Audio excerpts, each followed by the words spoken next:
Hallo allemaal.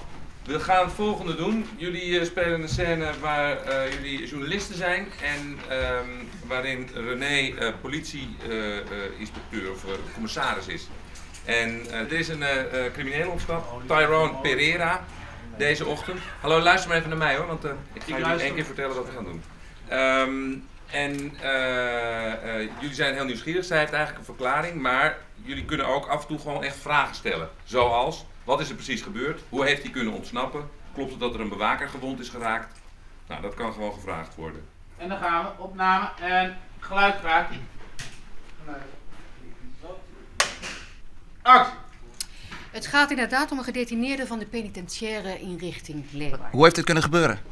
Nou, tijdens een humanitair verlof haalde de man een wapen tevoorschijn en ging daar vandoor in een metallic grijze Volkswagen die daar voor hem was klaargezet. Is er gevaar voor de bevolking? Zijn er wegblokkades geplaatst? Nou, de Afsluitdijk, de N331, de N333 en de N996, de A31 worden gecontroleerd. Maar u begrijpt dat wij onmogelijk alles kunnen controleren. Hoe heeft het kunnen gebeuren?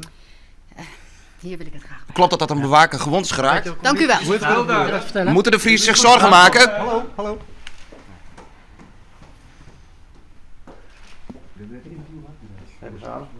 Stop maar, dankjewel. Nou, En zeg stop, denk je? ja, van die wegblokkade, die moet eerder. Hè. Om wie gaat het? Om wie gaat het?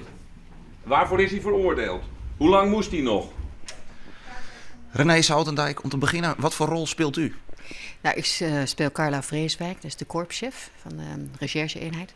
En ja, dat is nogal een pittige dame die gewoon moet zorgen dat alles goed loopt en wordt opgelost. Nou hebben wij zelf net ook meegedaan aan een scène. Wat voor scène was dat eigenlijk?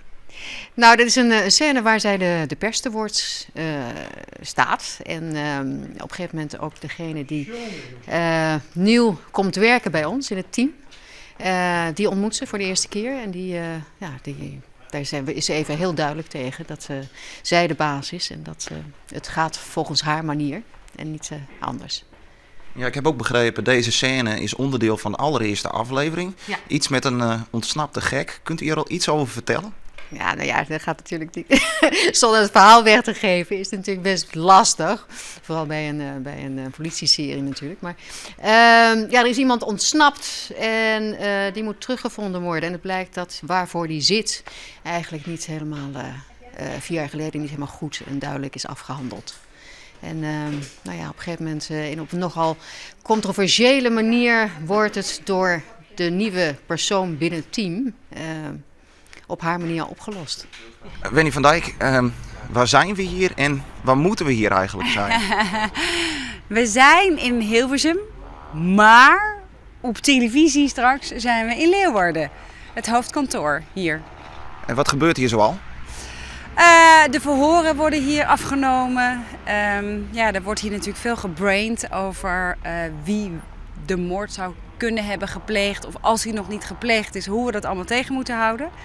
Dus ja, dit zijn eigenlijk gewoon de bureauscènes en veel overleggen en verhoren. En het leuke is, jullie figureren mee. Nou, dat klopt, ja. Ja. Ja, hoe doen we het tot nu toe? Ja, heel goed jongens. Ik zie jullie daar staan. En je weet dat jij bent natuurlijk gewend om vragen te stellen en jij om te draaien. Maar het is wel een eer dat we jullie mogen verwelkomen in onze serie. Dankjewel.